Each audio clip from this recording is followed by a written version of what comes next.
ഓം ശ്രീ സായിറാം. എല്ലാവർക്കും നമസ്കാരം. അപരോക്ഷ അനുഭൂതി തുടർന്ന് നോക്കാം. ശ്രീഹരിം പരമാനന്ദം ഉപദേഷ്ടാരമീശ്വരം വ്യാപകം സർവലോകാനാം കാരണം തം നമാമ്യഹം. നമ്മളിപ്പോ ശ്രുതി പ്രമാണമാണ് നോക്കിക്കൊണ്ടിരിക്കുന്നത്. 34-ാമത്തെ ശ്ലോകത്തില്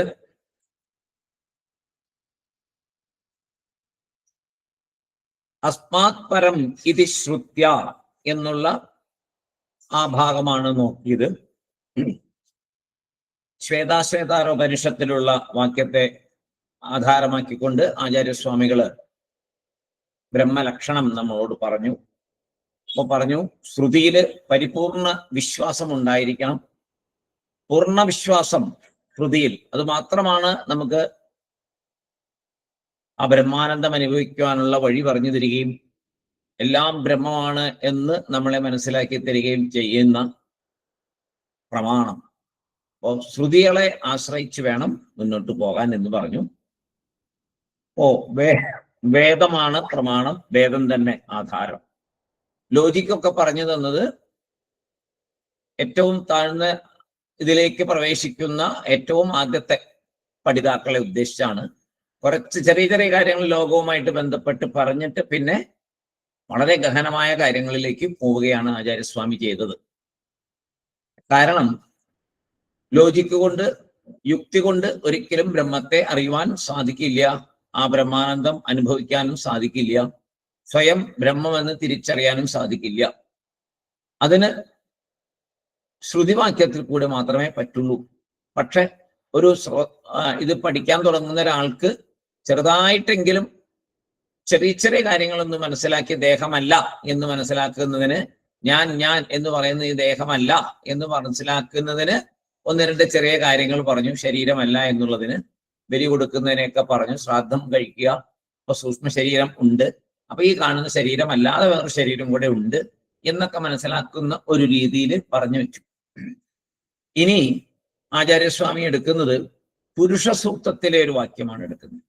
എല്ലാവരും കേട്ട് കാണും പുരുഷ സൂക്തം. 4 വേദങ്ങളിലും ഉണ്ട് പുരുഷ സൂക്ത മന്ത്രം. എല്ലാ വേദങ്ങളിലും ഉണ്ട് പുരുഷ സൂക്ത മന്ത്രം. സാധാരണ അമ്പലങ്ങളിലൊക്കെ അർച്ചനയ്ക്കൊക്കെ ജപിക്കുന്ന മന്ത്രമാണ് പുരുഷ സൂക്ത അർച്ചന പറയും പലരും. പുരുഷ സൂക്തം ശരിക്കും പറഞ്ഞാൽ സൃഷ്ടിയെ വർണ്ണിക്കുന്ന ഒരു മന്ത്രമാണ്. എങ്ങനെയാണ് സൃഷ്ടി ഉണ്ടായത്, ഭഗവാൻ എങ്ങനെ സൃഷ്ടിച്ചു, അപ്പൊ അത് വളരെ വിശദമായിട്ട് പുരുഷ സൂക്തത്തിൽ പറയുന്നുണ്ട്.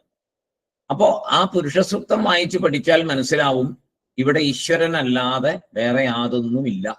എല്ലാം ഈശ്വരനിൽ നിന്നുണ്ടായി, എല്ലാം ബ്രഹ്മത്തിൽ നിന്നുണ്ടായി. ബ്രഹ്മത്തിൽ നിന്നുണ്ടായതെല്ലാം ബ്രഹ്മം തന്നെയല്ലേ, അപ്പൊ നമ്മളും ബ്രഹ്മമല്ലേ ആണ്. അപ്പൊ അതില് മായ കൊണ്ടുണ്ടായിട്ടുള്ളതെല്ലാം നാശമുള്ളതാണ്.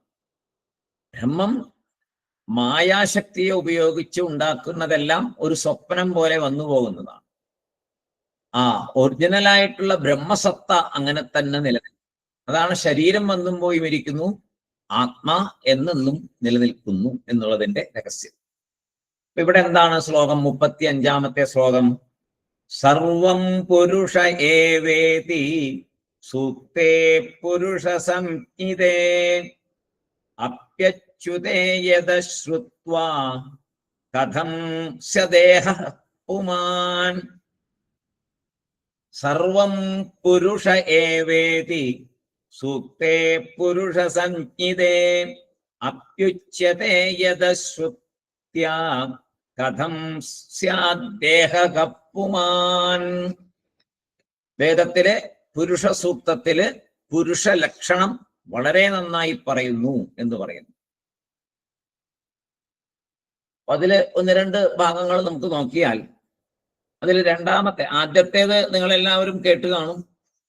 ഫസ്റ്റ് പുരുഷ സൂക്തത്തിലെ മന്ത്രം സഹസ്രശീർഷ പുരുഷ സഹസ്രാക്ഷ സഹസ്രപാദ് സഭൂമിം വിശ്വതോ വൃത്വാ അത്യതിഷ്ഠദശാങ്കുലം.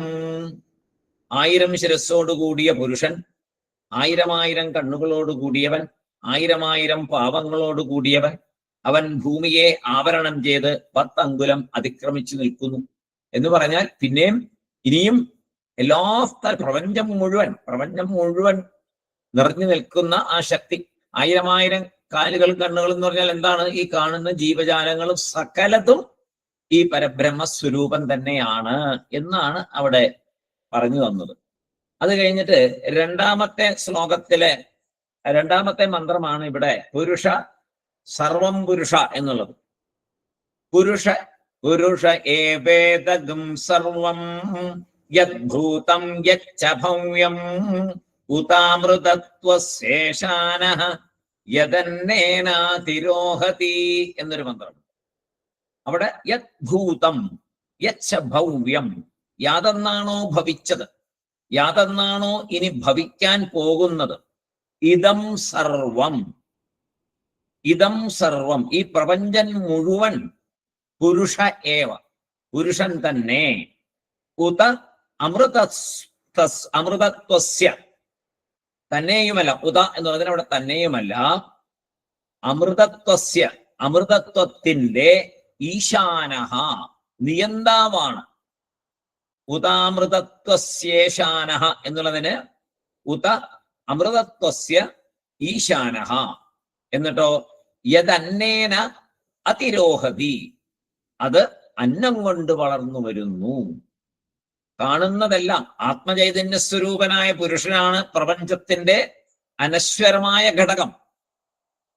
മുൻമന്ത്രത്തില് അതിനു മുമ്പുള്ള മന്ത്രത്തില് ജീവാത്മാഭാവത്തിലും പരമാത്മാഭാവത്തിലും സ്ഥിതി ചെയ്യുന്ന പുരുഷനെ കണ്ടു അല്ലേ? പല പല കാലുകളും കൈകളുമായിട്ട്. അപ്പൊ ജീവാത്മാരൂപത്തില്, ഇതിനെല്ലാം നിയന്ത്രമായിട്ടിരിക്കുമ്പോ പരമാത്മാരൂപത്തില് ശക്തിസ്വരൂപനായി നിൽക്കുകയാണ്. പ്രപഞ്ചം മുഴുവൻ നിറഞ്ഞു നിൽക്കുന്ന എല്ലാത്തിനെയും നിയന്ത്രിക്കുന്ന യന്ത്രമായി നിൽക്കുമ്പോ ശക്തിസ്വരൂപനായി നിൽക്കുന്നു. ജീവാത്മഭാവം എങ്ങനെയാ? അത് ശരീരങ്ങളിലേക്ക് ആവേശിച്ചുകൊണ്ടാണ് ജീവാത്മ എന്നുള്ള നിലയ്ക്ക് വരുന്നത്. ജീവാത്മ എന്നുള്ള നിലയിലേക്ക് വരുമ്പോ ഓരോ ശരീരത്തിലേക്കും അത് ആവേശിച്ചു നിൽക്കുന്നു. അപ്പൊ നമുക്ക് എന്ത് തോന്നും? പല ഭേദങ്ങളായിട്ട് തോന്നും. ജീവാത്മാ ഭേദങ്ങളായി കാണപ്പെടുന്നു. ആ കാണപ്പെടുന്നതെല്ലാം നിത്യമല്ലാത്ത നശ്വരമായ രൂപങ്ങളാണ്. നിത്യമല്ലാത്ത നശ്വരങ്ങളായ നാമരൂപങ്ങളായിട്ടാണ് നമ്മൾ കാണുന്നത്. പല പല ജീവികള്, പല പല കൃമികള്, കീടങ്ങള്, മരങ്ങള്, ഇങ്ങനെ നശ്വരമായ ജീവാത്മഭാവത്തിലേക്ക് വന്നതിനെ നമ്മൾ കാണുന്നു. അതിനകത്ത് ആവേശിക്കപ്പെട്ടിരിക്കുന്നത് നാശമില്ലാത്ത ആത്മചൈതന്യമാണ്. അപ്പോ ആ ആത്മചൈതന്യം പ്രപഞ്ചം മുഴുവൻ നിറഞ്ഞു നിൽക്കുന്നുണ്ട്. ആ പ്രപഞ്ചം മുഴുവൻ നിറഞ്ഞു നിൽക്കുന്ന ആ ആത്മചൈതന്യം തന്നെയാണ് നമ്മുടെ ഉള്ളിലുള്ള ആത്മചൈതന്യം. അതായത് നമ്മൾ, ഞാൻ എന്നത് അതൊരിക്കലും നശിക്കില്ല. രണ്ടാമത്തെ മന്ത്രത്തില് സർവവും പുരുഷനാണ് എന്ന് പറഞ്ഞു. പുരുഷൻ എന്ന് പറഞ്ഞാൽ ആ പ്രപഞ്ചം നിറഞ്ഞു നിൽക്കുന്ന ആ ആത്മ, ആ ബ്രഹ്മം. രണ്ടും തമ്മില് വ്യത്യാസമില്ല എന്ന് പറഞ്ഞു തരാൻ വേണ്ടിയിട്ടാണ് അവിടെ പറഞ്ഞത്. സർവം പുരുഷ ഏവ ഇതി. സർവം പുരുഷ, എല്ലാം ഈ പുരുഷൻ തന്നെ. സർവം പുരുഷ ഏവേതി, അതാണ് സഹസ്രശീർഷ പുരുഷ. എല്ലാ തലകളും പുരുഷന്റേത് തന്നെ. ആയിരമായിരം, ഒരു 1000 എന്നുള്ളതല്ല അവിടുത്തെ കണക്ക് നമ്മൾ നോക്കേണ്ടത്. സഹസ്രം എന്ന് പറയുമ്പോൾ അതിനെ 1000 എന്നെടുക്കണം. അതായത് എണ്ണമില്ലാത്തത് എന്ന് കണക്ക്. ഏവ, അവ പുരുഷൻ തന്നെ, എല്ലാം പുരുഷൻ തന്നെ. ഏവ പ്രയോഗിച്ച് ഉറപ്പിക്കുക ഞാൻ. പുരുഷ ഏവ, പുരുഷ ഏവേദഗം സർവം എന്നാണ്. പുരുഷ ഏവം, ആ സ വന്നുകൊണ്ടാണ് യജുർവേദം പറയുമ്പോൾ ഗും എന്നുള്ള പ്രയോഗം. ഏവേദഗും ഏവ ഇതം എന്നുള്ളതാണ്. അപ്പോ ഏവ പ്രയോഗിച്ച് അവിടെ ഉറപ്പിക്കുകയാണ്, പുരുഷൻ തന്നെ, സംശയമൊന്നുമില്ല. എന്നിട്ടോ പുരുഷ സൂക്തേ പുരുഷ സംജ്ഞിതേ, പുരുഷനെ പറ്റി പറയുന്നു. എന്തില്? വേദഭാഗത്തില്, സൂക്തത്തില്. ഏത് സൂക്തത്തില്? പുരുഷ സൂക്തത്തില്. ആ സൂക്തം എല്ലാ വേദങ്ങളും 4 വേദങ്ങളായിട്ട് ഭാഗിച്ചിരിക്കുന്ന എല്ലാ വേദങ്ങളിലും ഉണ്ട്. സൗകര്യാർത്ഥം ഭാഗിച്ചിരിക്കുന്നതാണ്. അപ്പൊ അതിലെല്ലാത്തിലും, ഋഗ്വേദത്തിലുണ്ട്, യജുർവേദത്തിലുണ്ട്, സാമവേദത്തിലുണ്ട്, അഥർവേദത്തിലുണ്ട്, എല്ലാത്തിലും ഉള്ളതാണ് ഈ പുരുഷ സൂക്തം. അപ്പോ അപി ഉച്യതേ യഥശ്രുത്വ, അപ്യുച്യതേ യഥശ്രുത്യ, അപ്യുച്യതേ യഥശ്രുത്യ. അപ്പൊ എന്താണ്? പുരുഷനിലും യാതൊരു കാരണത്താൽ പറയപ്പെടുന്നതോ, പുരുഷ സൂക്തത്തിലും യാതൊരു കാരണത്താൽ ഇങ്ങനെയാണ് എന്ന് പറയപ്പെടുന്നുവോ ആ പുരുഷൻ തന്നെ എല്ലാം, ആ പുരുഷൻ തന്നെ ആത്മാ, ആ പുരുഷൻ തന്നെ എല്ലാത്തിനും കാരണം. അങ്ങനെ ഇരിക്കുമ്പോൾ ആ ആത്മാ എങ്ങനെ നാശമുള്ള ഈ ദേഹമായി തീരും? അതാണ് അങ്ങോട്ടാണ് ഇത് കൊണ്ടുവരുന്നത്. ഈ ദേഹമല്ല എന്ന്, അതല്ലേ നമ്മളെ ജന്മജന്മാന്തരങ്ങളായിട്ട് നമ്മളെ കുടുക്കി കിടക്കുന്നൊരു സംഭവമാണ് നമ്മൾ ദേഹമാണ് എന്നുള്ള നമ്മുടെ വിചാരം. ആ ദേഹബോധം, ദേഹത്തിലാണ് നമ്മൾ ഈ ദേഹമാണെന്ന് ജന്മജന്മാന്തരങ്ങളായിട്ട് നമ്മളിൽ പതിഞ്ഞിരിക്കുക, ഉറച്ചിരിക്കുക, പിടിപ്പിച്ച് കളയപ്പറ്റാത്ത വിധത്തില് അത് ചേർന്നിരിക്കുന്നു, ഒട്ടിയിരിക്കുന്നു. അതുകൊണ്ട് അതിനെ മാറ്റാനാണ് ഇത്രയും സമയം, ഇത്രയും ശ്ലോകങ്ങൾ ആദ്യം തൊട്ടേ വന്ന് നമ്മളിപ്പോ പറഞ്ഞുകൊണ്ടിരിക്കുന്നതെല്ലാം ഈ ദേഹമല്ല എന്നാണ്. അതിനിപ്പതാ പുരുഷ സൂക്തത്തിൽ നിന്നും ഒരു കാര്യത്തെ പറയുന്നു. ഇങ്ങനെ സർവസ്ഥലത്തും വ്യാപിച്ചിരിക്കുന്ന ഏതൊന്നിൽ നിന്നാണോ എല്ലാം ഉണ്ടായത് ആ ബ്രഹ്മം, ആ ബ്രഹ്മത്തിൽ നിന്നുണ്ടായതെല്ലാം ബ്രഹ്മം തന്നെ. അതില് ജീവാത്മഭാവത്തിൽ പ്രവേശിച്ചിരിക്കുന്നു ഓരോ ശരീരത്തിലും. ആ ശരീരം അല്ല അത്, ശരീരം നാശമുള്ളതാണ്, വന്നുപോയിരിക്കുന്നതാണ്. അത് മായയുടെ ഒരു സൃഷ്ടി മാത്രമാണ്. അതിനകത്തിരിക്കുന്ന ഓരോ ശരീരത്തിലും ഇരിക്കുന്ന ആ ജ്യോതിസ്വരൂപനായ ആ ശക്തിയാണ് ഞാൻ എന്ന് നമ്മൾ സ്വയം പറയുന്ന ഞാൻ എന്ന് പറയുമ്പോൾ ഈ ശരീരമല്ല എന്ന് ഓർക്കണം. അപ്പൊ അതിന് നേരത്തെ പറഞ്ഞു, ചെറുതായി വളരും തോറും നമ്മൾ ഇതിനകത്തുണ്ട്. ഈ വളർച്ചയെ, ശരീരത്തിന്റെ വളർച്ചയെ തളർച്ചയെ എല്ലാം അറിയുന്നൊരു ഞാനുണ്ട്. ആ ഞാനാണ് ആത്മാ. അങ്ങനെ ഇരിക്കുമ്പോൾ എങ്ങനെ ഈ ശരീരത്തെ ആത്മാ എന്ന് വിചാരിക്കും? അങ്ങനെ വിചാരിക്കരുത് എന്ന് പറഞ്ഞു തരികയാണ്. കഥം സ്യാത് ദേഹകപ്പുമാൻ, ഈ ബ്രഹ്മം എങ്ങനെ ഈ ദേഹമാണ് എന്ന് പറയും? അങ്ങനെ പറയരുത് എന്ന് പറഞ്ഞു തരിക. ഇനി അടുത്ത ഒരു ഉപനിഷത്ത് വാക്യം 36-ാമത്തെ ശ്ലോകം, അത് ബൃഹദാരണ്യക ഉപനിഷത്തിലാണ്. വലിയ ഉള്ളതിൽ ഏറ്റവും വലിയ ഉപനിഷത്താണ് ബൃഹദാരണ്യകം. ചാന്തോക്യം ബൃഹദാരണ്യമാണ് വലിയ ഉപനിഷത്ത്. അതിനകത്ത് ഉള്ള ഒരു മന്ത്രത്തെ പറഞ്ഞുകൊണ്ടാണ് അടുത്ത ശ്രുതിയെ നമ്മളെ ശ്രുതി പ്രമാണം പറയുന്നത്. അസംഗ പുരുഷ പ്രോക്തഃ ബൃഹദാരണ്യകേപി ച അനന്തമല സംസൃഷ്ടഃ കഥം സ്യാത് ദേഹകഃ പുമാൻ. അസംഗ പുരുഷ പ്രോക്തഃ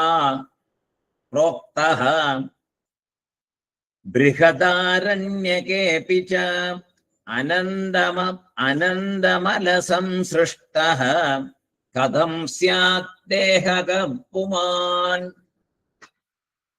ബൃഹദാരണ്യ ഉപനിഷത്തില് പുരുഷ ലക്ഷണം പറയുന്നൊരു ഭാഗം, ആ ഭാഗത്താണ് ഇത് പറയുന്നത്. അസംഗോഹി അയം പുരുഷഃ, അസംഗോഹി അയം പുരുഷഃ. ഈ ആത്മാ അസംഗ എന്നാൽ ദേഹപ്രവർത്തികളുമായി ഒരു സംബന്ധവും ഇല്ലാത്തവൻ ആണ് അസംഗ. ദേഹപ്രവർത്തികളുമായി ഒരു സംബന്ധവും ഇല്ലാത്തവൻ. അപ്പൊ നമുക്ക് അതെങ്ങനെയാണ്? എന്നാണ് നേരത്തെ പറഞ്ഞു തന്നു. ആത്മാ സാക്ഷി മാത്രമാണ്. ത്രിഗുണങ്ങളൊക്കെ വന്നിട്ടാണ് ഈ ജീവൻ എന്നുള്ള ഒരു ആവരണത്തിനകത്തേക്ക് നമ്മൾ ഈ ആത്മാ ആവരണം ചെയ്യപ്പെടുന്നത്. എന്തുകൊണ്ടാണ്? ഈ പറഞ്ഞ ഒരു എന്താ പറയാ, ത്രിഗുണങ്ങളെ കൊണ്ട് അതിന്റെ റേഷ്യോ ഒക്കെ മാറിയിട്ട് സപ്തരജത്തമോ ഗുണങ്ങൾ പല രീതിയിലെ കാലം കൊണ്ട് ചലിപ്പിച്ച് അങ്ങനെയൊക്കെയാണ് സൃഷ്ടിയുടെ കഥ വരുന്നത്. അപ്പൊ അങ്ങനെ ഈ ജീവൻ ഈ 3 ഗുണങ്ങളും കൂടി വരുമ്പോഴാണ് സ്വയം ആത്മാ എന്ന് തിരിച്ചറിയാൻ പറ്റാത്ത വിധത്തിലാകുന്നത്. അപ്പൊ ഈ ഗുണങ്ങളിൽ നിന്ന് മോചനം വേണം. അതിനാണ് നമ്മൾ ഇതൊക്കെ പഠിക്കുന്നത്. സത്വഗുണവും പാടില്ല, ഒന്നും പാടില്ല. വളരെ ഒന്നുമില്ലാത്ത ശുദ്ധമായ ആത്മാവ് എന്ന് തിരിച്ചറിയാം. അതിനാണ് ഇതെല്ലാം പറഞ്ഞു തരുന്നത്. അപ്പോ ദേഹസംബന്ധവും ഇല്ല, ഒരു ദേഹസംഭവമൊന്നുമില്ല. ഇതിന് വേറൊരു ഉപനിഷത്തിലെ കഥ പറഞ്ഞല്ലോ, 2 കിളികളിൽ ഒരു കിളി പല പഴങ്ങളെയും പോയി കുത്തി തിന്നുകൊണ്ടിരിക്കുന്നു, ഒരു കിളി ഇതെല്ലാം കണ്ടുകൊണ്ട് സമാധാനമായി നിശ്ചലമായി ഇരിക്കുന്നു. അതാണ് ആത്മ, അതാണ് ഞാൻ. അപ്പോ ആ ദേഹങ്ങളുമായി, ദേഹത്തിലെ ഒരു പ്രവൃത്തിയുമായി ബന്ധമില്ലാതെ സാക്ഷിയായിട്ടിരിക്കുന്നു ആര്? പരിശുദ്ധമായ ആത്മാ, പൂർണ്ണമായ ആത്മാ, ഞാൻ. പക്ഷെ നമ്മളിപ്പോ എന്ത് പറയും? ഞാനാണ് ചെയ്യുന്നത്, ഞാനാണ് അനുഭവിക്കുന്നത്, എനിക്ക് വേദനയുണ്ട് എന്ന് നമ്മൾ പറഞ്ഞുകൊണ്ടിരിക്കുന്നു. അത് മാറണം. അതെങ്ങനെ മാറും? എളുപ്പമൊന്നുമല്ല. എനിക്ക് വേദന ഉണ്ടെന്നല്ലേ പറയുള്ളൂ ശരീരത്തിന് വേദന വരുമ്പോ. അത് മാറിയിട്ട് എന്റെ ശരീരത്തിനാണ് വേദന എന്ന് നമ്മൾ പറയും. എന്റെ കൈക്ക് വേദന ഉണ്ടെന്ന് നമ്മൾ പറയുന്നുണ്ട്. പക്ഷെ ഞാനും കൈയും ഒന്നാണെന്ന് വിചാരിച്ചുകൊണ്ടായി പറയുന്നത്. അതല്ലാതെ കണ്ടുവരണം. എന്റെ കൈക്ക് വേദനയുണ്ട് എന്ന് പറയുന്നത് ഞാൻ തിരിച്ചറിയണ്ടേ ഞാൻ കൈയല്ലെന്ന്. അപ്പൊ അങ്ങനെ ഓരോ അംഗങ്ങളെയും നോക്കിക്കഴിഞ്ഞാൽ എന്റെ കണ്ണ്, എന്റെ പല്ല്, എന്റെ മൂക്ക്, എന്റെ തല, അപ്പോ എന്റെ ശരീരത്തിന് വേദനയുണ്ട് എന്ന് പറയുമ്പോൾ ശരീരത്തിനാണ് വേദന. അത് ഞാൻ എന്തിനാണ് എന്റേതാക്കി എടുക്കുന്നത്? ഞാൻ ആത്മാവാണ്. അതിനെ എടുത്ത് ദുഃഖിക്കരുത്, അതിനെ എടുത്ത് സ്വയം വേദന അനുഭവിക്കുന്നു എന്ന് വിചാരിക്കരുത്. എളുപ്പമല്ല, കേൾക്കാൻ എളുപ്പമാണ്, പക്ഷെ സാധന ചെയ്ത് ആ ഒരു അവസ്ഥയിലേക്ക് എത്താൻ സാധിക്കും എന്ന് ഗുരുനാഥന്മാർ കാണിച്ചു തന്നിട്ടുണ്ട്. ഒരു വേദനയും അവർക്കില്ല. അവരുടെ ശരീരം പല കഷ്ണങ്ങളായിട്ട് മുറിച്ചാൽ പോലും അവർക്ക് വേദന എടുക്കില്ല. അതൊക്കെ എത്രയോ സംഭവങ്ങളുണ്ട്, ഒരുപാട് സംഭവങ്ങളുണ്ട്, ഒന്നൊന്നല്ല. ഇപ്പൊ കണ്ണപ്പനാരുടെ കഥ പറയാറുണ്ട്. സാധാരണ ശ്രീരുദ്രം പറയുമ്പോൾ, രുദ്രന്റെ വിശേഷത്തെ കുറിച്ച് പറയുമ്പോൾ പറയും കണ്ണപ്പനാരുടെ കഥ. അദ്ദേഹം ഭഗവാൻ ശിവന് ഒരു കണ്ണ് എടുത്ത് നിവേദിച്ചു, അടുത്ത കണ്ണും എടുത്ത് നിവേദിച്ചു. അത് കഴിഞ്ഞപ്പോ അദ്ദേഹത്തിന് ഒരു സംശയം വന്നു, ഭഗവാന് 3 കണ്ണുണ്ടല്ലോ, അപ്പൊ എനിക്ക് 2 കണ്ണിന്, 3ാമത്തെ കണ്ണിന് ഞാൻ എവിടെ പോകും എന്ന് വിചാരിച്ചു അദ്ദേഹം. അതും കൊടുക്കണ്ടേ ഭഗവാൻ, എന്നാലേ പൂർണ്ണമാകുള്ളൂ എന്ന് വിചാരിച്ചു. അങ്ങനെ 3ാമത്തെ കണ്ണ്, 2 കണ്ണുമില്ല, പിന്നെ ഇത് എവിടെയാ അറിയുന്നത്? 1ാമത്തെ കണ്ണ് പോയി കഴിഞ്ഞപ്പോ മറ്റേ കണ്ണ് എടുക്കാൻ വേണ്ടിയിട്ട് കൈ അവിടെ വെച്ചുകൊണ്ട്, അടയാളം വെച്ചുകൊണ്ടാണ് 2ാമത്തെ കണ്ണ് തുറക്കുന്നത്. 3ാമത്തെ കണ്ണിന് നെറ്റിക്ക് എവിടെയായിരിക്കുമല്ലോ എന്ന് വെച്ച് കൈ അവിടെ വെച്ചുകൊണ്ട് നെറ്റി തുറക്കാൻ പുറപ്പെടുമ്പോഴും ഭഗവാൻ പ്രത്യക്ഷപ്പെട്ട് പറയുകയാണ്, എന്നപ്പാ നിന്റെ ഭക്തിയില് ഞാൻ വളരെയധികം സന്തുഷ്ടനായി എന്ന് പറഞ്ഞ് അദ്ദേഹത്തിന് കാഴ്ചകൾ തിരിച്ചു കിട്ടി, എല്ലാം പഴുപോലെ ആകുന്നു. അപ്പൊ എന്ന് പറഞ്ഞ പോലെ അതൊക്കെ എങ്ങനെയാ?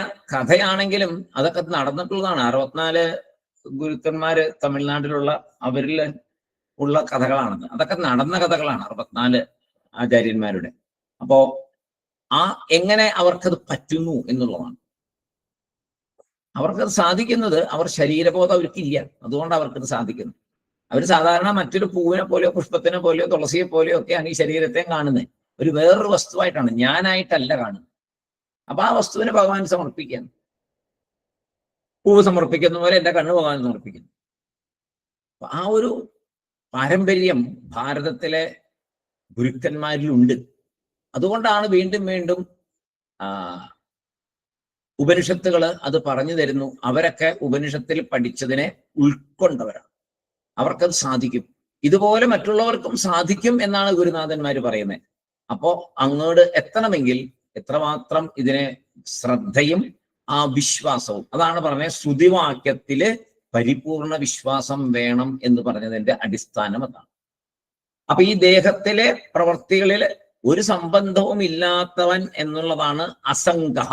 ആത്മാ അസംഗഹ, പാപപുണ്യങ്ങളുമായി സംബന്ധമില്ലാത്തവനാണ്. പക്ഷെ നമ്മൾ പറയും, അതെങ്ങനെ പറയാൻ പറ്റും?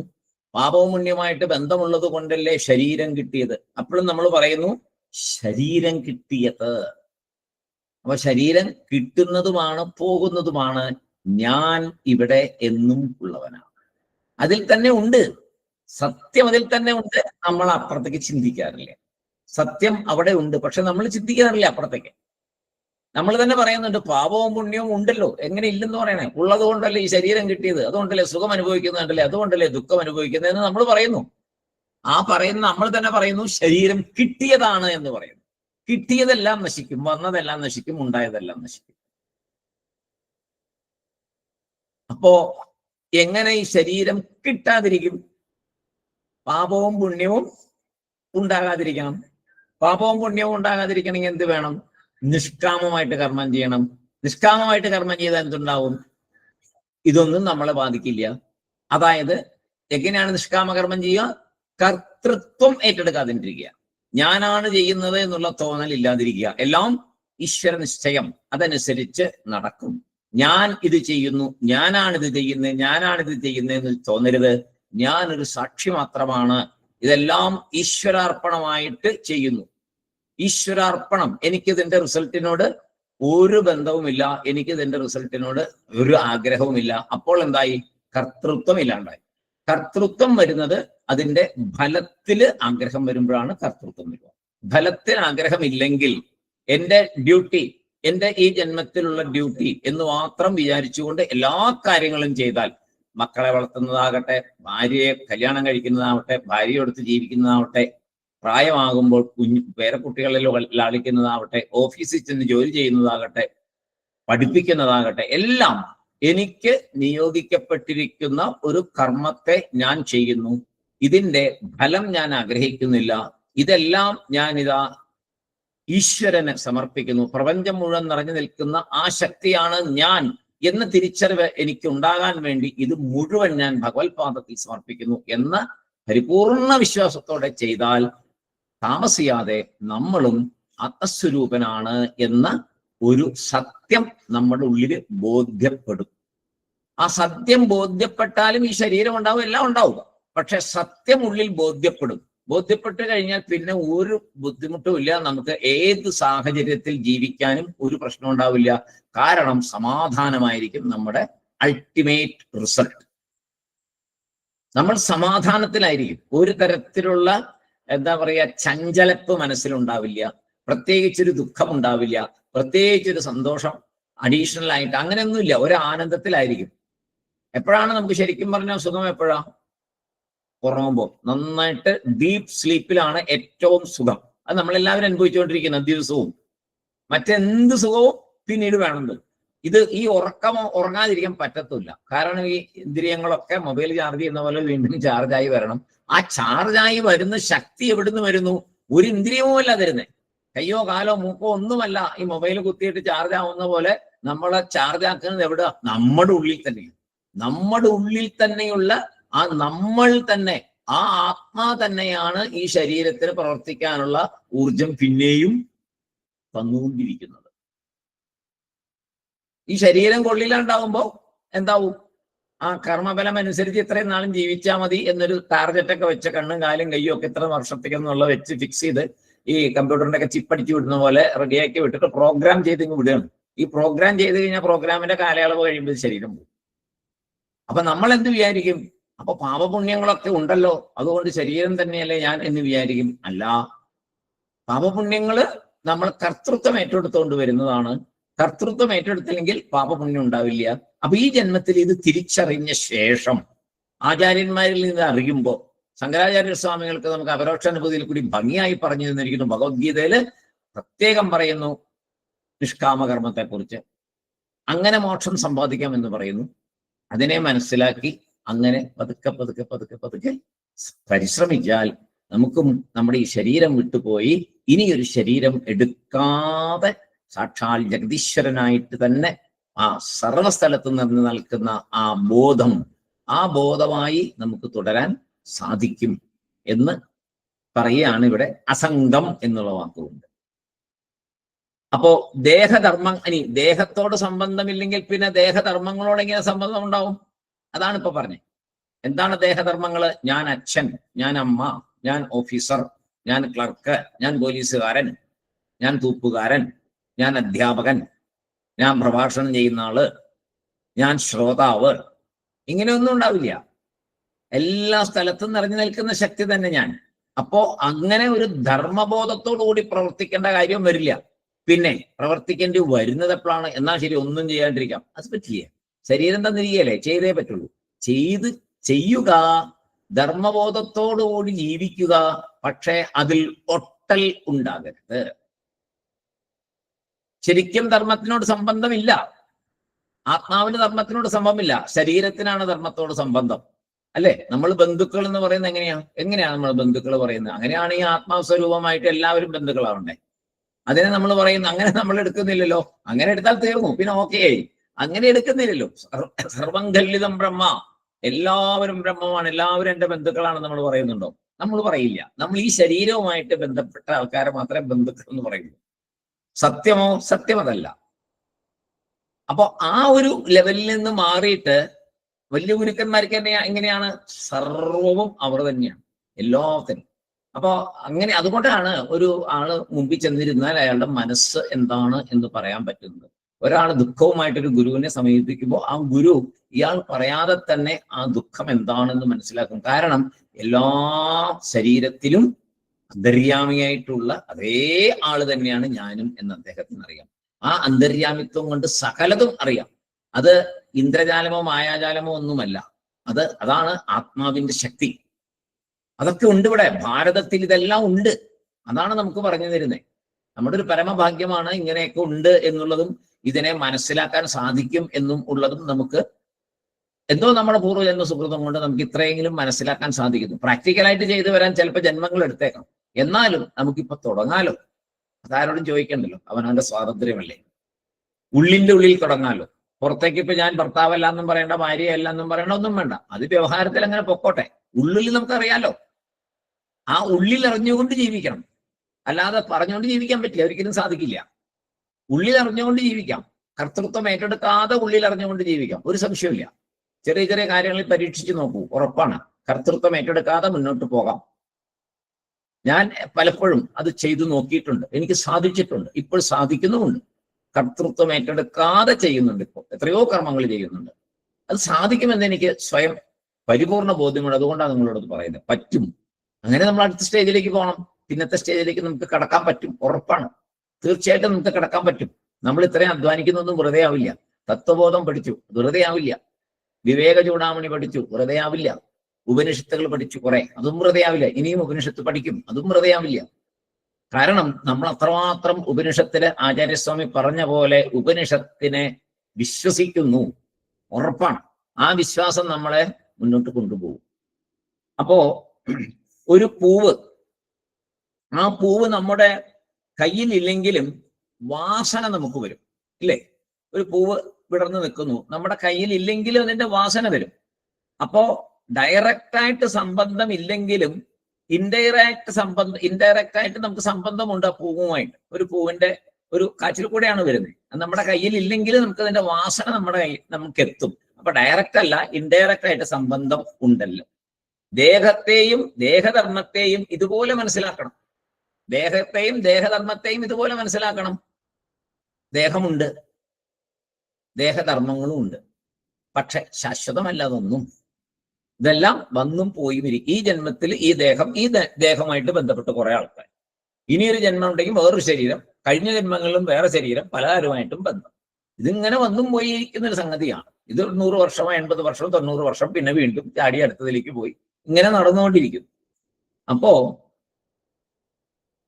ഇത് മനസ്സിലാക്കി കഴിഞ്ഞാൽ എന്തുണ്ടാവും? ദേഹത്തോട് ചേർന്നാണ് മനോവിചാരങ്ങൾ എന്ന് മനസ്സിലാവും.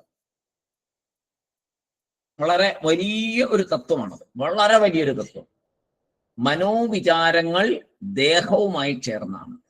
നമ്മൾ അങ്ങനെ ചിന്തിച്ചിട്ടുണ്ടോ? മനസ്സിൽ എന്തൊക്കെയോ വരുമെന്ന് പറയുന്നല്ലാതെ അത് കംപ്ലീറ്റ് ഈ ദേഹവുമായിട്ട് കണക്കണം. നിസ്സാരം പേപ്പറിൽ എത്രയോ പേര് മരിച്ച ഫോട്ടോ ദിവസവും വരുന്നു, 100 കണക്കിന് ആൾക്കാർ മരിച്ച ഫോട്ടോ വരുന്നു. പ്രത്യേകിച്ച് ഒരു വികാരം ഉണ്ടാവില്ല, അയ്യോ കഷ്ടം എന്ന് പറയും. വലിയ വലിയ ആക്സിഡന്റ് ഒക്കെ ഉണ്ടാവും.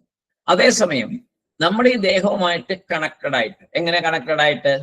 ഒന്നിലെ ഫ്രണ്ട്, അല്ലെങ്കിൽ നേരത്തെ എപ്പോഴോ കൂടെ വർക്ക് ചെയ്തിരുന്ന ഒരാള്, അല്ലെങ്കിൽ ഉറ്റ ബന്ധുക്കള്, അതായത് രക്തബന്ധമൊക്കെ നമ്മൾ പറയും. അല്ലെങ്കിൽ പിന്നെ അച്ഛന്റെ ബന്ധത്തില്, അമ്മയുടെ ബന്ധത്തില്, അല്ലെങ്കിൽ കുഞ്ഞ് മക്കള് കല്യാണം കഴിച്ചാൽ ആ പെൺകുട്ടിയുടെ ബന്ധത്തിൽ. ഇങ്ങനെ ഇതെല്ലാം ഈ ബന്ധത്തിൽ ആണ് എന്ന് വന്നാൽ ഉടനെ മനസ്സിലൊരു വിഷമം, അയ്യോ ഭയങ്കര സങ്കടമായി. എവിടുന്ന് ഈ സങ്കടം വരുന്നത്? അങ്ങനെയാണെങ്കിൽ പേപ്പറിൽ കാണുന്ന എല്ലാവരെ കുറിച്ച് സങ്കടപ്പെടണ്ടേ? ഇല്ല. സങ്കടപ്പെടാതിരിക്കുന്നത് ബന്ധമുണ്ട് എന്ന് വിചാരിച്ചാലേ സങ്കടം വരുന്നു. അപ്പൊ അത് ആരാണ് വിചാരിക്കുന്നത്? ഞാനാണ് വിചാരിക്കുന്നത്. അപ്പൊ ഞാൻ എന്ത് ചെയ്യുന്നു അവിടെ? ഞാൻ ഈ ശരീരത്തെ ഞാൻ എന്ന് വിചാരിച്ച് സങ്കടപ്പെടും. അപ്പൊ ഈ ശരീരവുമായിട്ട് ബന്ധമുണ്ട് എന്ന് നമ്മൾ വരുത്തി, ഞാൻ ഈ ശരീരമാണെന്ന് വന്നു, എൻ്റെ മനസ്സിലേക്ക് സങ്കടത്തെ കൊണ്ടു നിറച്ചു. അത് ഒത്തിരി അകന്ന ബന്ധു ഇല്ലേ? ആ ബന്ധത്തിൽ തന്നെ നമ്മൾ തന്നെ ബന്ധത്തില് നമ്മളിപ്പോ എന്തെങ്കിലും കാര്യം അത് അദ്ദേഹം എൻ്റെ ഒരു അകന്ന ബന്ധുവാണ് എന്ന് പറയാറുണ്ട്. അപ്പൊ നമുക്ക് തന്നെ അറിയാം ഏത് അടുത്തുള്ളതും അകന്നതും ഒക്കെ നമ്മൾ പറയുന്നുണ്ട്. മറ്റേ നമ്മുടെ ബന്ധു ഒന്നും അല്ലെന്നേ, എവിടെയോ കണ്ടിട്ടുണ്ട്, അത്രേ ഉള്ളൂ. അങ്ങനെ അടുത്തൊരു സ്റ്റേജ് പറയും. പിന്നത്തെ പറയും അറിയില്ല, ഒട്ടും അറിയാൻ വേണ്ട, അപ്പൊ ദാസയില് അവിടെ മരിക്കുന്നു ഇവിടെ മരിക്കുന്നു പറയാം. അതിനെക്കുറിച്ചൊന്നും വലിയ ബോധറേഷനൊന്നുമില്ല, ഒട്ടുമില്ല. പേപ്പറിൽ കാണുന്ന എത്ര പേരാ ദിവസം കാണുന്നത്? ഞാൻ ഈ പേപ്പറിൽ കാണുമ്പോൾ അത് ഓർക്കാറുണ്ട് കേട്ടോ, നമുക്ക് സങ്കടമൊന്നും വരുന്നില്ലല്ലോ. അതേസമയം നമ്മുടെ പരിചയക്കാരാണെങ്കിലും ആണെങ്കിൽ അയ്യോ എന്നൊരു തോന്നൽ വരുന്നുണ്ട്. ആദ്യം കുറച്ചുകൂടെ അടുപ്പുള്ളവരാണെങ്കിൽ ഒന്ന് പോയി കാണണ്ടേ എന്നൊരു തോന്നലായി അടുത്തത്. പിന്നത്തേൽ കുറച്ചുകൂടെ ആകുമ്പോൾ ഒന്ന് പോയി അവരെ മറ്റവരെ വീട്ടുകാരെയൊക്കെ ഒന്ന് ആശ്വസിപ്പിക്കണ്ടേ എന്നുള്ള തോന്നലായി. ഇങ്ങനെ ഇതിന്റെ ഗ്രാവിറ്റി കൂടി കൂടി കൂടി വരും. അതിൽ നിന്ന് മുക്തി നേടണം. അപ്പോ അതും ഒരു വലിയ പ്രശ്നമുണ്ട്. വീട്ടിലിരുന്നുകൊണ്ട് ഇതൊക്കെ വായിച്ചു എന്ന് പറഞ്ഞുകൊണ്ട് അസംഗമായിട്ട് അവിടെ ഇരിക്കാൻ പറ്റുമോ?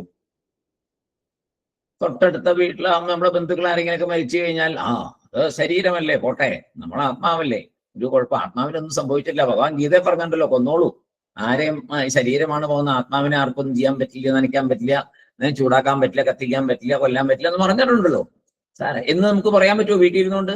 പറ്റില്ല. അപ്പോൾ വ്യവഹാരം, ഇതിനാണ്, അവിടെയാണ് കർത്തൃത്വം ഏറ്റെടുക്കാതെ കൊണ്ട് ചെയ്യാന്ന് പറയുന്നതൊക്കെയാ. അവിടെ ഓക്കെ ശരി, അവരുടെ കൂടെ പോയി എല്ലാത്തിനും കൂടി ആ സമയം എല്ലാം ഉള്ളില് ഉണ്ടാകണം. ഉള്ളില് സങ്കടം കൊണ്ട് നിറയ്ക്കരുത്. ഉള്ളില് സങ്കടമൊന്നും വേണ്ട, പുറത്തേക്ക് എന്താ പറയാ, സംയമനം പാലിച്ചുകൊണ്ടിരിക്കുക. സംയമനം ശീലിച്ചാൽ കർത്തൃത്വത്തെ ഒഴിവാക്കാൻ പറ്റും. അതാണ് അതിന്റെ ആദ്യത്തെ സ്റ്റെപ്പ്, സംയമനം. വലിയ സന്തോഷം വരുമ്പോഴും വലിയ സങ്കടം വരുമ്പോഴും സംയമനം പാലിച്ച് ശീലിച്ചാൽ മെല്ലെ മെല്ലെ നമ്മൾ ഈ പറഞ്ഞ സാക്ഷിയായിട്ട് നിൽക്കാൻ സാധിക്കും. ഉള്ളിന്റെ ഉള്ളില് സാക്ഷിയായിട്ടിരിക്കുക. പുറത്തേക്ക് എല്ലാം വേണമല്ലോ, സമൂഹത്തിൽ ജീവിക്കുകയല്ലേ, എല്ലാം അതുപോലെ പോട്ടെ. ഉള്ളിന്റെ ഉള്ളില് സത്യം അറിഞ്ഞിരിക്കുക, ഞാൻ ആരെന്ന് തിരിച്ചറിഞ്ഞിരിക്കുക. അപ്പോ ഒരു പൂവിന്റെ വാസന വരുന്ന പോലെ ഈ ദേഹമായിട്ട് ബന്ധപ്പെട്ടാണ്, പൂ കയ്യിലില്ലെങ്കിലും വാസന വരുന്ന പോലെ ഇതെല്ലാം ദേഹത്തോട് ചേർന്നാണ് മനോവികാരങ്ങൾ ഉണ്ടാകുന്നത്. എല്ലാ പ്രോബ്ലങ്ങളും സംഘത്തിൽ നിന്നുണ്ടാകുന്നു. എനിക്ക് ഒരു സംഘവും ഇല്ല എന്ന് ഉറപ്പിക്കണം. അസംഗ പുരുഷ പ്രോക്ത എന്നാണ് പറയുന്നത്. പ്രോക്ത പറയപ്പെട്ടിരിക്കുന്നു, അസംഗ പുരുഷ പ്രോക്ത അങ്ങനെ പറയപ്പെട്ടിരിക്കുന്നു. അസംഗനാണ് പുരുഷൻ, അസംഗനാണ് ആത്മ എന്ന് പറയപ്പെട്ടിരിക്കുന്നു. എവിടെ? ബൃഹദാരണ്യക ഉപനിഷത്തിൽ. ബൃഹദാരണ്യക ഉപനിഷത്തിൽ പറഞ്ഞിരിക്കുന്നു. ഇനി വേറെ ഒന്നും സംശയിക്കണ്ട, വേറെ ആര് പറഞ്ഞതും കേൾക്കണ്ട. ബൃഹദാരണ്യ ഉപനിഷത്ത് പറഞ്ഞു, എനിക്കതാണ് വിശ്വാസം, എനിക്ക് ഇനി ആര് പറയണമെന്നും കേൾക്കണം. ഒറ്റ വാക്ക് മതി അവിടെ, കൂടുതലൊന്നും ആവശ്യമില്ല. ഇത് പുറത്തേക്ക് പറയാനല്ല, ഉള്ളിൽ അവനവനോട് പറയുക, ഞാൻ പൂർണ്ണമായിട്ടും ഇതിനെ ഉൾക്കൊള്ളുന്നു. കാരണം ബൃഹദാരണ്യ ഉപനിഷത്ത് എനിക്ക് പറഞ്ഞു തന്നിരിക്കുന്നതാണ്. അതാണ് ഉപനിഷത്തിലുള്ള വിശ്വാസം. ശ്രുതി വിശ്വാസം എന്ന് പറയുന്നത് ഇങ്ങനെ ദൃഢമായി ആ വാക്യത്തെ ഉള്ളിലേക്ക് എടുക്കുന്നതിനെയാണ്. അനന്തമല സംസൃഷ്ട, എണ്ണാൻ കഴിയാത്തതാണ്, എണ്ണാൻ കഴിയാത്തത്ര മലം എന്ന് പറഞ്ഞാൽ അശുദ്ധം. സംസൃഷ്ട കൂടിയത്, അനന്തമല സംസൃഷ്ട എണ്ണാൻ കഴിയാത്തത്ര അശുദ്ധത്തോടു കൂടിയതാണ് ഈ ശരീരം. അല്ലേ? മലമല്ലേ, ഫുൾ ടൈം മലമുണ്ട് ശരീരത്തില്, ഉറപ്പല്ലേ? ആണ്. എന്നിട്ട് നമ്മൾ എന്ത് വിചാരിക്കുന്നു? ഞാൻ ഈ ശരീരമാണ് ആത്മാ എന്ന് വിചാരിക്കുന്നു. ശരീരം മുഴുവൻ മലമാണ്. വേർപ്പായിട്ട് പോകുന്നു, മൂത്രമായിട്ട് പോകുന്നു, അല്ലാതെ പോകുന്നു, പലതരത്തിലും. മൊത്തം വായയിലാണ്, വായനാറ്റം വരെ ഉണ്ട്. നമുക്ക് വായ തുറന്ന വായുനാറ്റം വരെ ഉണ്ട്, മലമേ ഉള്ളൂ. വായ്ക്കകത്ത് ദിവസം രാവിലെ എനിക്ക് പല്ല് തേക്കുന്നു, കാരണം വായ്ക്കകത്ത് ചെളിയാണ്. അതിനെ കളയാനല്ലേ പല്ല് തേക്കുന്നത്, അല്ലെങ്കിൽ പല്ല് തേക്കണ്ടല്ലോ. നാവ് പഠിക്കുന്നു, അതിലും ഉണ്ട്. ചെവിക്ക് ഇടയ്ക്കിടയ്ക്ക് തോണ്ടി, ചെവിക്കകത്ത് തോണ്ടിയിട്ടിട്ട് എടുത്ത് കളയും. കണ്ണിൽ പീള കെട്ടും. എവിടെയാ ഇല്ലാത്ത ശരീരം മുഴുവൻ ചെളി. ഇതിനെ കുളിപ്പിക്കണം, ഡെയിലി കുളിപ്പിക്കും, 2 നേരം 3 നേരം കുളിപ്പിക്കും, എല്ലാ പരിപാടികളും ചെയ്യും. അപ്പോ എണ്ണമറ്റ മലമാണ് സംസൃഷ്ട ഇവിടെ കൂടിയിരിക്കുന്ന ഈ ശരീരത്തില്. ഈ ശരീരത്തില് എണ്ണമറ്റ മലം, അശുദ്ധി. അങ്ങനെയുള്ള ഈ ശരീരത്തെ അല്ലയോ മനുഷ്യ നീ എങ്ങനെ ആത്മാ എന്ന് പറയുന്നു? എന്ത് സിമ്പിളായിട്ടാ പറഞ്ഞേ. കാര്യം ശരിയല്ലേ? നമ്മൾ ഓരോന്നായിട്ട് നോക്കുക. കണ്ണ് നോക്കാം, മൂക്ക് നോക്കാം, മൂക്കിൽ ചളി, കണ്ണിൽ ചളി, വായയിൽ ചളി, ചെവിയിൽ ചളി, ശരീരം മുഴുവൻ ചളി, പിന്നെ കൂടാതെ അസഖ്യമായ ഗന്ധമുള്ള മലം അകത്തിരിക്കുന്നു. അകത്തേക്കും വരുമ്പോൾ ഒരു കുഴപ്പമില്ല. പുറത്തു വന്നു കഴിഞ്ഞാൽ അയ്യോ നമുക്കത് ഭയങ്കര അറപ്പ്, തൊടാൻ മേല പിടിക്കാൻ മേല ഒന്നും മേല, ആകപ്പാടെ പ്രശ്നമായി. ഇത് അകത്തിരിപ്പുണ്ട്, സഞ്ചിയില് സൂക്ഷിച്ചു ചെയ്യുക. എന്ത് ചെയ്യും ഈ ശരീരത്തെ? ഇനി ഇതൊന്നും വേണ്ട, ഈ ആത്മാ ഈ ശരീരത്തെ വിട്ടുപോയാൽ അടുത്ത സെക്കൻഡില് ഇത് അളിഞ്ഞു തുടങ്ങും. ഏറ്റവും നാറ്റം ആൾക്കാർ പറയുന്നു മനുഷ്യ ശരീരം ചെയ്യുമ്പോഴാണെന്നാണ് പറയുന്നത്, അളിയുമ്പോൾ എന്നാണ് പറയപ്പെടുന്നത്. ഇങ്ങനെയൊന്നും നമ്മൾ ശരീരത്തെ കുറിച്ച് ചിന്തിക്കാറില്ലല്ലോ. അവനവന്റെ ശരീരത്തെ കുറിച്ച് ചിന്തിക്കാറുണ്ടോ? ഒരിക്കലും ചിന്തിക്കാറില്ല. പക്ഷേ ഇപ്പൊ നമ്മൾ ചിന്തിച്ചു തുടങ്ങും. കാരണം പറഞ്ഞു തരുന്നത് ശങ്കരാചാര്യ സ്വാമികളാണ്, ഉദ്ധരിക്കുന്നത് ബൃഹദാരണ്യവാക്യത്തെ കുറിച്ചാണ്. അപ്പോ അങ്ങനെ വരുമ്പോ ഇങ്ങനെ അനന്തമര സംസൃഷ്ടമായ ഈ ശരീരം എങ്ങനെ ആത്മാവാകും? ഈ ശരീരം എങ്ങനെ ആത്മാവാകും? ഇത് ആത്മാ അല്ല, ഇത് നശിച്ചു പോകുന്നതാണ്, ഇത് സ്ഥിരമല്ല. ഇത് മനസ്സിലാക്കാൻ പറഞ്ഞു ആര്? ബൃഹദാരണ്യക ഉപനിഷത്ത്. അസംഗഃ എന്നുള്ള ഒറ്റ വാക്കിൽ കൂടെയാണ് ഇത് മുഴുവൻ പറഞ്ഞത്. ആത്മാ അസംഗഃ. അപ്പോ ഇന്ന് നമുക്ക് അത്രയിൽ നിൽക്കാം. അടുത്ത ഇതേ കാര്യം അടുത്ത ശ്ലോകത്തിലും പറയുന്നുണ്ട്, 37ാമത്തെ ശ്ലോകത്തിലും. അത് നമുക്ക് അടുത്ത ദിവസം നോക്കാം. എല്ലാവരുടെ പാദങ്ങളിലും നമസ്കാരം. ഇങ്ങനെ കേട്ട് കേട്ട് കേട്ട് കേട്ട് നമ്മുടെ ഉള്ളിൽ തുറക്കട്ടെ. ഓരോ ചെറിയ ചെറിയ സന്ദർഭങ്ങളിൽ നമുക്ക് സംയമനം പാലിച്ചുകൊണ്ട് നമുക്ക് മുന്നേറാൻ ഭഗവാൻ തന്നെ അനുഗ്രഹിക്കണം, അല്ലാതെ പറ്റില്ല. നമ്മള് ഈ സമൂഹത്തിൽ ജീവിച്ചുകൊണ്ടിരിക്കുകയാണ്. അപ്പോ വ്യവഹാരമാണ് ഒരു ഭാഗത്ത് നടക്കണേന്ന് ഉറപ്പുണ്ടാകാൻ കുറേശ്ശെ പ്രാക്ടീസും കൂടെ ചെയ്തേ പറ്റുള്ളൂ. അതിന് ഭഗവാൻ അനുഗ്രഹിക്കട്ടെ എന്ന് പ്രാർത്ഥിച്ചുകൊണ്ട് ഓം പൂർണ്ണമദ പൂർണ്ണമിദം പൂർണ്ണാത് പൂർണ്ണമുദച്യത്തെ പൂർണ്ണസ്യ പൂർണ്ണമാദായ പൂർണ്ണമേവാവശിഷ്യത്തെ. ഓം ശാന്തി ശാന്തി ശാന്തി. എല്ലാവരുടെ പാദങ്ങളിലും നമസ്കാരം. വീണ്ടും സായിറാം സാർ. സായിറാം. സായിറാം സാർ. സായിറാം.